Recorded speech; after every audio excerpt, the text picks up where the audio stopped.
তাছাড়া পুলিশ চাকরি করে বেচারা কি করবে বলেন? আবার একমাত্র দায়ী ওই মহিলার মা, ওই মহিলার মাদের জন্য আজকে সন্তান নষ্ট হচ্ছে। এই মা গুলা, লুবি মা গুলা। পুলিশ ওই হুকুম ছাড়া কাজ করবে না। কাজে মল্লিক এমন কোনো অন্যায় করে নাই, এটা খারাপ মেয়েকে গ্রেফতার করেছে এবং অনৈতিক কাজের জন্য গ্রেফতার করেছে। সে কিভাবে গ্রেফতার করলো সেটা দেখে লাভ নাই।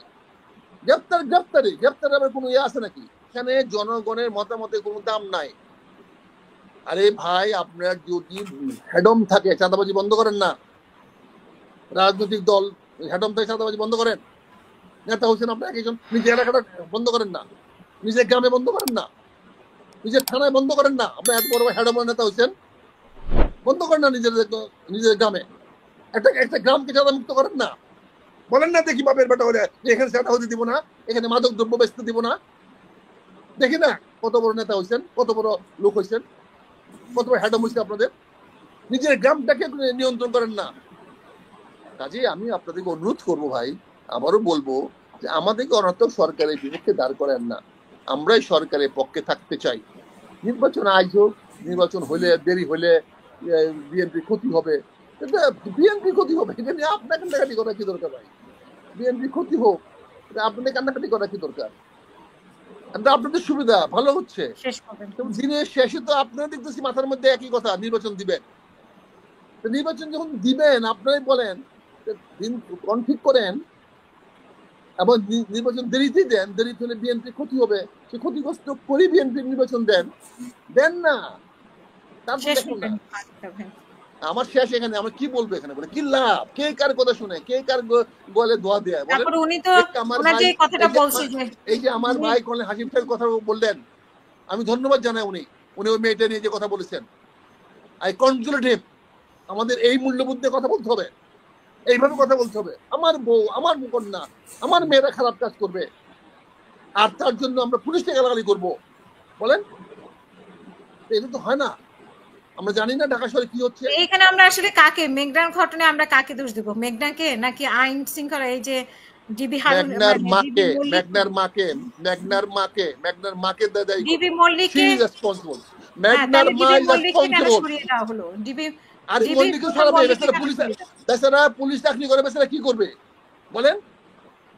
আবার একমাত্র দায়ী ওই মহিলার মা, ওই মহিলার মাদের জন্য আজকে সন্তান নষ্ট হচ্ছে। এই মা গুলা, লুবি মা গুলা মেয়েদের উস্কায় দেয়, এর পিছনে লাগাই দেয়, ওর পিছনে লাগাই দেয়। বলেন সৌদি অ্যাম্বাসেডার পিছনে লাগাই দিছে, বলেন লাগাই দিছে, লাভ হবে, বেনিফিট দিছে না?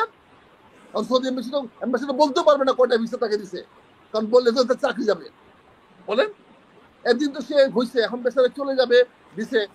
এগুলা লেলায় দিছে।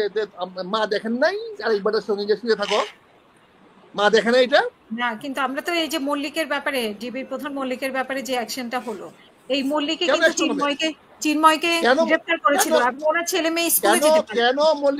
কেন মল্লিকের বিরুদ্ধে অ্যাকশন হবে? মল্লিক যা করেছে বৈধ করেছে, যা করা উচিত তাই করেছে। আসিফ নজরুল তো আবার বলেছেন, আসিফ নজরুলই বলেছেন যে উনি যেটা করা উচিত। আসিফ নজরুল তো মেয়ে লোকের পক্ষে থাকবেই। নতুন কথা কি বলেন? আসিফ নজরুল স্বরাষ্ট্রমন্ত্রীর কথা বলতে পারে, বুঝছেন না?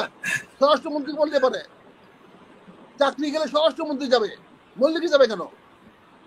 এইভাবে করে করে আর কাকে পাবেন? এরপরে কয়জনকে বদলাবেন বলেন? আপনি সেফ হোম বানাইছেন, সেফ হোম বানাইলেন। সেফ হোম কারে কয়? আপনি কাউকে অ্যারেস্ট করা বিনা ওয়ারেন্টে কেন সুযোগ দিচ্ছেন? বাংলাদেশের কোন পেনাল কোডে কোথাও আছে বিনা গ্রেফতার করোনা কাউকে অ্যারেস্ট করার? কেন গ্রেফতার করেন কাউকে?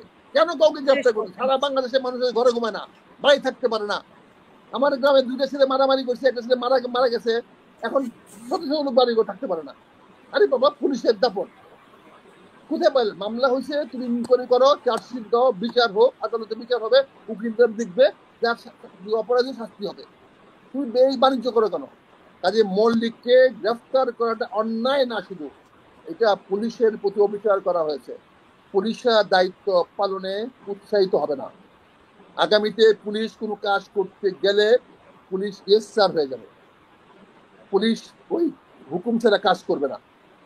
কাজে মল্লিক এমন কোনো অন্যায় করে নাই, এটা খারাপ মেয়েকে গ্রেফতার করেছে এবং অনৈতিক কাজের জন্য গ্রেফতার করেছে। সে কিভাবে গ্রেফতার করলো সেটা দেখে লাভ নাই। গ্রেফতারে আবার কোনো ইয়ে আছে নাকি, নিয়ম নীতি আছে নাকি?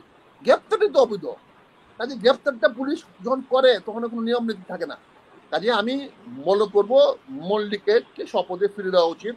Mallick was doing fine, doing good, বুঝতে পারছেন? আর একজন যে খুদা বক্সের জন্য বলছে, আমি বলবো খুদা বক্সকেও বলবো যে খুদা বক্স পুলিশকে অর্গানাইজ করার চেষ্টা করতেছে। পুলিশকে দরকার, পুলিশে ম্যাসিভ রিক্রুটমেন্ট দরকার।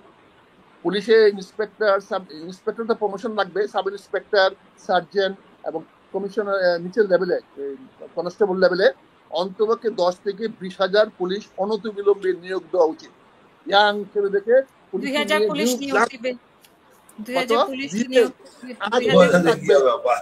আরে ভাই আমাদেরকে বলেন না, চলেন না, আমাদের গিভ আস 1 month টাইম, 1 মাসের মধ্যে 20,000 পুলিশ রিক্রুট করে দিব এবং 3 মাসের মধ্যে ট্রেন করে তাদের কাজে লাগাই দিব।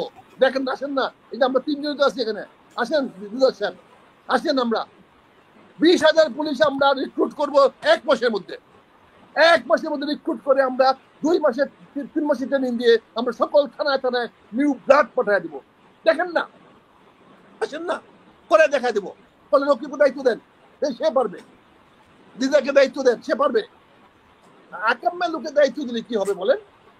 কাজেই ভাই বলি, পুলিশে নিউ ব্লাড আনেন, পুলিশের মোরাল হাই করেন। এই যে আমি কেন বলছি, আজকে পহেলা বৈশাখের দিন পুলিশকে হাজার হাজার পুলিশকে আপনার ঢাকা ডিপ্লয় করে রাখছেন।